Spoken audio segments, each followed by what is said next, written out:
Platform survei online Pop Survey menyediakan berbagai fitur canggih untuk bantu kamu dalam melakukan survei. Salah satu fiturnya adalah fitur pertanyaan screening. Kira-kira apa sih fitur pertanyaan screening dan gimana sih cara pakainya? Nah, buat kamu yang mau tahu, yuk stay tune video tutorial cara menggunakan pertanyaan screening ini ya. Tapi sebelum itu, jangan lupa klik tombol like dan subscribe biar kamu gak ketinggalan informasi menarik lainnya. Pertanyaan screening adalah pertanyaan yang diajukan di awal survei untuk membantu kamu menyaring responden sesuai dengan kriteria tertentu. Fitur ini sangat berguna loh untuk memastikan data yang dihasilkan dari surveimu benar-benar akurat dan relevan. Sebelum menggunakan pertanyaan screening, pastikan kamu sudah mengecek dan menentukan kriteria responden terlebih dahulu pada set demografi. Kamu bisa lihat tutorialnya di video ini ya. Lalu kamu bisa membuat fitur screening question pada menu set demografi responden di bagian bawah. Kamu akan menemukan opsi berikut ini.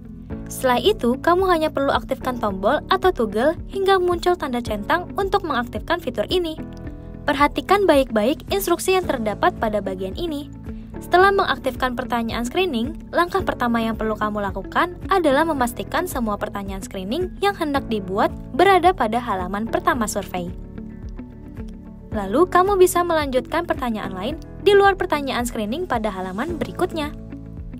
Perlu kamu ingat bahwa fitur ini sifatnya tidak otomatis ya, dan hanya berlaku untuk survei berbayar, yaitu survei yang menggunakan responden Populix.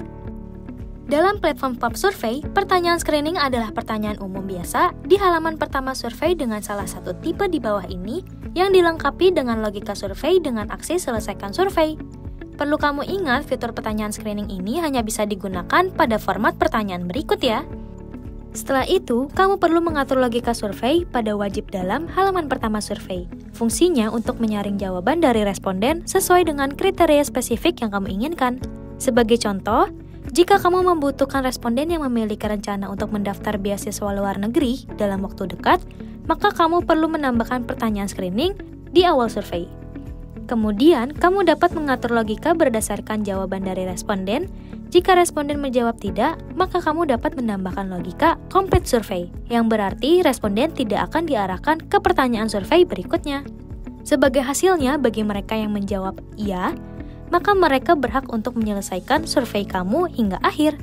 Eits, jangan lupa untuk selalu mengecek desain survei yang sudah kamu buat dengan klik simulasi survei.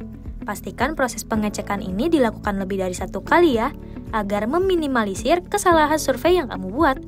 Dan apabila sudah sesuai, klik simpan yang terletak di bagian bawah kiri sebelum melanjutkan proses berikutnya. Setelah itu, kamu dapat melanjutkan ke langkah membuat pertanyaan lainnya, seperti pertanyaan demografi maupun variabel di halaman kedua dan halaman seterusnya. Kemudian, kamu bisa melakukan proses pembayaran dengan mengklik tombol ini. Survei yang sudah diluncurkan sayangnya tidak bisa diedit lagi, jadi pastikan semua bagian termasuk pertanyaan dan setting screening sudah sesuai sebelum kamu luncurkan ya. Kalau kamu masih ragu, bisa hubungi tim kami dan tim kami akan siap bantu cek dan pastikan surveimu sudah optimal sebelum dipublikasikan. Nah, itu dia penjelasan sekilas tentang penggunaan fitur pertanyaan screening di Pop Survey. Jika kamu memiliki pertanyaan, bisa hubungi kami di nomor WhatsApp berikut ini ya. Nantikan tutorial dan penjelasan Pop Survey lainnya di video Populix berikutnya.